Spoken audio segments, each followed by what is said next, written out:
Viernes y vamos a seguir acercándonos también a estos conocimientos didácticos que nos trae Sebastián, el mapa de Sebas que ha regresado a Buenos Días, Perú. Sebas, bienvenido. Muy buenos días, Clau, Pame, ¿qué tal? Encantado de estar aquí nuevamente y el día de hoy traemos un tema sumamente interesante. Vamos a hablar un poco acerca de la situación militar en el mundo, la cual de cajón tenemos que hablar siempre sobre la organización del Tratado del Atlántico Norte, la OTAN, la alianza militar más importante de nuestros días y que lógicamente lidera la gran superpotencia de nuestros días, los Estados Unidos de América.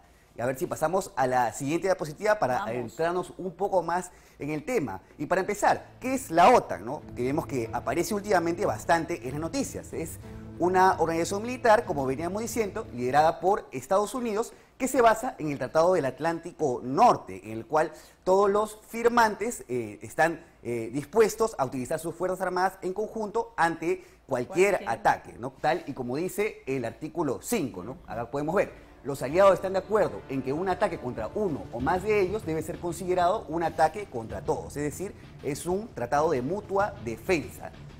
A ver si pasamos a la siguiente diapositiva. Ya vamos a hablar un poco acerca de quién compone esta alianza militar. Como veníamos diciendo, está liderada por Estados Unidos, pero en sí está compuesta por 30 países, la gran mayoría de ellos en el continente europeo. Y acá hablamos un poco de las dimensiones que tiene esta alianza militar. En conjunto, todos los países sumarían un total de 3.3 millones de soldados activos, ¿no? Acá podemos ver algunas comparaciones. Rusia tiene 760.000, China 2 millones y la OTAN superaría con creces a ambas potencias militares.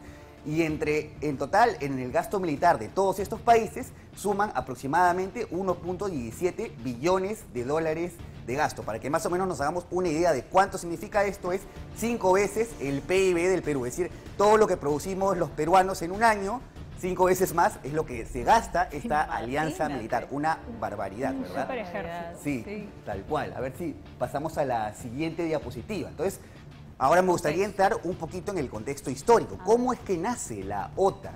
Y para eso tenemos que entrar en el contexto de la Guerra Fría, que como bien recordamos es el periodo de la posguerra en el cual el mundo quedó totalmente polarizado entre dos superpotencias, dos ideologías contrarias, el capitalismo liderado por Estados Unidos y el comunismo liderado por la Unión Soviética. Entonces, justamente en 1949, con la firma del Tratado del Atlántico Norte, nace la OTAN como una manera de generar una seguridad colectiva en contra de la Unión Soviética. Bien, recordemos, haciendo un poco de historia, que después de la Segunda Guerra Mundial, mejor dicho, durante la Segunda Guerra Mundial, la Unión Soviética y Estados Unidos eran aliados contra la Alemania nazi, pero aún así siempre había como que un recelo por un tema justamente ideológico, comunismo contra capitalismo. Entonces, como un contrapeso, en 1955 nace la contraparte de la OTAN, que es el Pacto de Varsovia, una alianza militar liderada por la Unión Soviética y que estaba compuesta por los países que estaban en el bloque del este, en el bloque comunista. Aquí,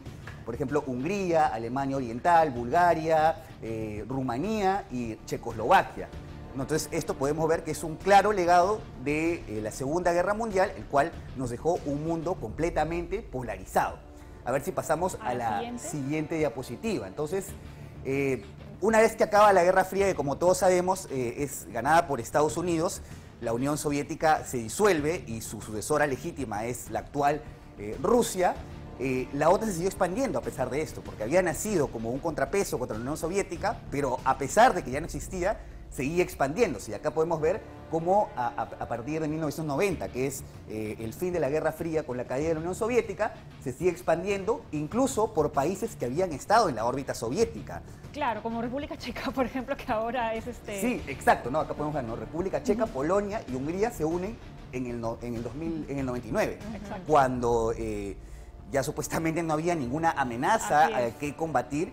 Y ya un punto crítico pasa en el 2004, cuando se unen estos tres países que vemos acá, que son Estonia, Letonia y Lituania, que ya eran parte de la Unión Soviética incluso, ¿no? Porque recordemos que la Unión Soviética estaba compuesto por 15 países, de los cuales estos tres se unen. Y acá en el mapa podemos también ver a Ucrania, el cual también era un país miembro de la Unión Soviética, y que ya más adelante vamos a ver cuál es ese recelo que tiene Rusia con respecto a la OTAN. A ver si pasamos a la siguiente diapositiva. Hablando un poco acerca de las intervenciones de la OTAN, es algo curioso, ¿no? Porque nace en el contexto de la Guerra Fría, pero durante la Guerra Fría nunca se activó. El momento que se activó fue en los 90, ya después de que había acabado la Guerra Fría con las guerras yugoslavas. De hecho, la OTAN llega a invadir Serbia, que en ese momento era el país hegemónico de la ex Yugoslavia, y hasta ahora también podemos ver, ¿no? Es bastante interesante por eso la geopolítica, porque Serbia se sigue manteniendo como un aliado fiel a Rusia, justamente porque tienen esa memoria, ¿no? Que la OTAN llegó a invadir Yugoslavia para apoyar a Kosovo, que era una región separatista en ese momento, ¿no? Y en el 2001, con el recordado atentado del 11 de septiembre, Estados Unidos es cuando activa, ¿no? Mi territorio ha sido atacado, entonces una coalición de la OTAN fue a invadir Afganistán, que era donde supuestamente provenía los grupos terroristas que habían atacado a Estados Unidos. Y en el 2012 también se vuelve a activar, Turquía, uno de los miembros, diciendo que habían invadido su territorio, justamente porque es limítrofe durante la guerra civil en Siria, ¿no? Que dicho sea de paso todavía sigue vigente, ¿no? Del 2011 pasó, pero todavía siguen ahí combatiendo. A ver si pasamos a la siguiente diapositiva. Y aquí justamente ya entrando un poco más de actualidad, ¿por qué es que venimos escuchando tanto el tema de la OTAN en las noticias?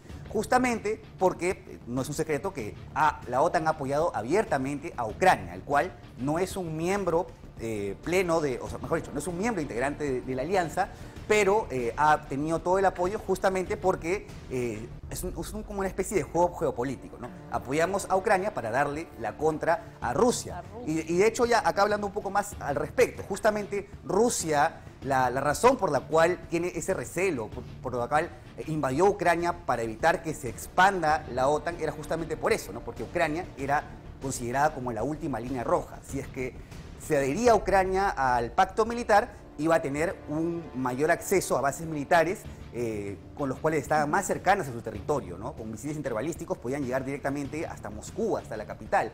Entonces, esta es la razón básicamente por la cual Ucrania tenía esos obstáculos para ingresar, ¿no? Porque sabían que iba a ser una línea roja que al final de cuentas sí se terminó cruzando y lo invadió como una medida preventiva, ¿no? Es decir, la invadió para que antes de que se una a la OTAN ya no pueda ser parte de esta alianza militar, ¿no? Y ahora otra noticia importante que venimos analizando es que Suecia y Finlandia están a punto de adherirse a la OTAN, lo cual podríamos considerar como una derrota política de Putin, porque justamente su objetivo era que la OTAN deje de expandirse, pero ahora está consiguiendo que dos países nuevos estén a punto de ingresar a esta alianza militar, ¿no? Entonces, con todo esto también me gustaría comentar el tema de por qué se están demorando esos dos países, tanto Suecia como Finlandia.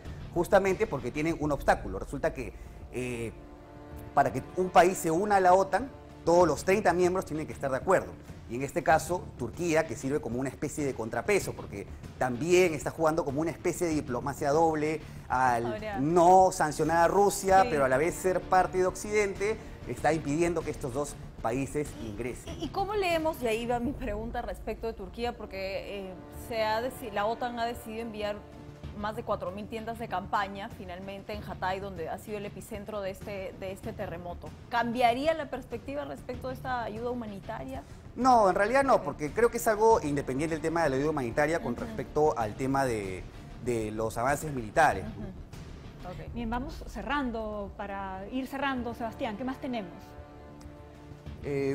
Ya. Bueno, no sé si es que hay alguna pregunta por ahí, de repente del público, o de repente de ustedes que quieran complementar, porque la vez pasada creo que algunas personas de la audiencia... Ahí está. Claro, si finalmente Ucrania va a ingresar a la OTAN, pero eso sería complicado porque estamos en medio de una guerra, ¿no? Sí, exacto. Ahora es bastante complicado el ingreso de la OTAN porque Putin justamente se adelantó para eso, para evitar que Ucrania se una a la guerra, ¿no? Pero algo importante que resaltar ahí es que en general el sentir del pueblo ucraniano era un mayor acercamiento hacia Occidente, hacia la Unión Europea y hacia la OTAN, que es algo que, como venimos diciendo, recelaba completamente a Rusia. Bueno, tenemos una segunda, Sebas, para contestar. ¿Perú está en alguna alianza militar? Pregunta. De hecho, eso es muy interesante que sepamos, ¿no? Cuál es nuestra situación geopolítica. De hecho, Perú y más o menos unos 11 países del continente americano han firmado el Tratado de Asistencia Interamericano de Asistencia Recíproca, que de hecho también está Estados Unidos, y que es curioso porque se firmó, si no me falla la memoria, en 1980, todavía no se ha activado. De hecho, se solicitaron que se active para la Guerra de las Malvinas en Argentina, ¿no? Porque Argentina estaba aludiendo que el Reino Unido había invadido su territorio, pero como Estados Unidos consideraba las Islas Malvinas como parte del Reino Unido, no se activó, porque todos teníamos que estar. Pero hay algo, para que estemos un poco tranquilos, es que en general las hipótesis de guerra en nuestro continente son bastante escasas. Al menos entre nuestros países ya está casi todo saldado. Y que un país venga a invadirnos a nosotros, hasta el continente americano, es bastante complicado por un tema geográfico, ¿no? Porque sabemos que estamos aislados, porque tenemos el Océano Atlántico hasta el otro lado, como decimos, al otro lado del charco, y el Océano Pacífico por el otro lado, que está a miles de kilómetros de cualquier otra potencia que pueda invadirnos. Así que por ahí podemos estar tranquilos. Bueno, que así sea, ¿no? No aguantaríamos una guerra, creo yo. Con todo lo que pasa, una guerra, por favor, ya tenemos suficiente. Ahí están las redes sociales de Sebas, estás en YouTube, estás en Instagram y tu fuerte, en TikTok. Sí, no, bueno, en realidad mi fuerte es YouTube, porque miren, acá quería comentarles que ya estoy a puertas de alcanzar el 1.000.000 de suscriptores, y hay un dato interesante, que actualmente en habla hispana solamente hay 2 canales que superan el 1.000.000 de suscriptores con respecto a historia, y los 2 son españoles, así que si es que yo alcanzo en breves el 1.000.000 de suscriptores, sería el primer peruano, y bueno, mejor dicho, el primer latinoamericano de habla hispana que alcanzaría esta cifra. Así que por favor, apoyar el producto peruano, que estamos, suscríbanse al canal, activen la campanita, que estamos sacando 3 videos a la semana. Bien, muchísimas gracias, Sebas, nuevamente por haber venido el día de hoy, y te esperamos con otro tema histórico para poder analizarlo. Bien, vamos a continuar.